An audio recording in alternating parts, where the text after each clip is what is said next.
আসসালামু আলাইকুম। আমরা দুপুরে আসছিলাম আমাদের ভুট্টার জমি পরিদর্শনের জন্য। আসার পরে যে বিষয়টা দেখলাম, দেখার পরে মনে হলো যে আপনাদের সাথে শেয়ার করাটা বিশেষ প্রয়োজন। ভুল পদক্ষেপ নিলে মূলত কি হয় এটা আপনাদেরকে আজকে দেখাবো। এই যে এগুলো মূলত সমস্ত ভুট্টার জমিতেই ভুট্টা রয়েছে, কিন্তু এই জমিটা দেখেন, এই জমিটার কিন্তু আড়াআড়িভাবে পুরা গাছগুলোই কিন্তু মরে গেছে। দুই একটি কান আসছিল, এটা না চলার মতো।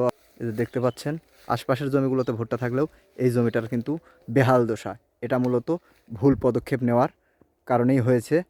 কী ছিল এই ভুল পদক্ষেপ? সেটি হচ্ছে আপনার যে এই যে জমিটা, এখানে মূলত যে এই যে ঘাস মারা স্প্রে করা হয়, এই ঘাস মারা স্প্রের ফলে এই জমির এই ভুট্টাগুলোর এই অবস্থা হয়েছে। এটি একজন কৃষকের জন্য অত্যন্ত বিদায় বিদারক ঘটনা। তাই কৃষক ভাইদেরকে বলবো, জমিতে সার হোক, বিষ হোক, যেটাই হোক, প্রয়োগের আগে অবশ্যই দেখে নেবেন। যদি নিজে না বুঝেন, অন্যকে দিয়ে দেখিয়ে সেটা প্রয়োগ করবেন। একটি ভুলের কারণে দেখেন একজন কৃষকের এই যে পুরা ভুট্টার জমির পুরা ফসলই নষ্ট হয়ে গিয়েছে। এই জমির ভুট্টাগুলোও কিন্তু এই যে পাশের যে আইল, এই পাশ আইলের জমির সঙ্গেই লাগানো হয়েছিল। দেখেন এখানের ভুট্টা কত সুন্দর হয়েছে, আর এই জমিটা পুরোই পাগাল হয়ে গিয়েছে।